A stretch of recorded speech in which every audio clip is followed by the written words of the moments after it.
Hi friends, நம்ம இன்றைக்கி chicken fried rice தான் பண்ண போகிறோம். எப்படி பண்ணுறதுன்னு பார்க்கலாம். இந்த மாதிரி பூண்டு, அதனால் இந்த மாதிரி பூண்டை இடித்து சேர்த்துக்கோங்க. இது நல்லா ஒரு பெரிய வெங்காயங்க, நல்லா அரைனா போதும். இதில் வந்து இப்போ ஒரு 3 பச்சை மிளகாய் சேர்த்துக்கிறேன். அதே ஒரு ஸ்பூன் எடுத்து வச்சுருக்கேன், அதையும் இதில் சேர்த்துக்கலாம். இப்போ இந்த மாதிரி குட்டி குட்டியாக நீல வாக்கில் அரிஞ்சு வச்சுருக்கேன். அதையும் முட்டைக்கோசை ஒரு 1/4 வாசி இந்த மாதிரி குட்டி குட்டியாக நீல வாக்கில் எல்லாத்தையும் சும்மா ஒரு அரை வேக்காடாக வதக்கி எடுத்துக்கலாம். அரவேக்காடாக வடித்த சாதத்தை இப்போ முட்டைக்கோசை கலவையோடு சேர்த்து நல்லா சாதத்தையும் முட்டைக்கோசையும் நல்லா கிளறி விட்டுக்கணும். Soya sauce, tomato sauce, chilli sauce 3ஐயும் நல்லா ஒன்றா கலந்து ஒரு ஸ்பூன் எடுத்துக்கோங்க. அதையும் இது கூட சேர்த்து சாதத்தோட கிளறிக்கணும்.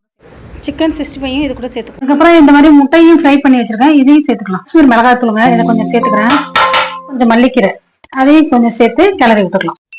நம்மளோட சிக்கன் ஃப்ரைட் ரைஸ் ரெடி ஆகிடுச்சு ஃப்ரெண்ட்ஸ். ரொம்ப சூப்பராகவே வந்திருக்கு, ரொம்ப அருமையாக இருக்குது. நீங்களும் வீட்டில் செஞ்சு பாருங்கள். இந்த வீடியோ பிடிச்சிருந்தா லைக் பண்ணுங்கள், ஷேர் பண்ணுங்கள், கமெண்ட் பண்ணுங்கள் ஃப்ரெண்ட்ஸ். தேங்க்யூ, பாய்.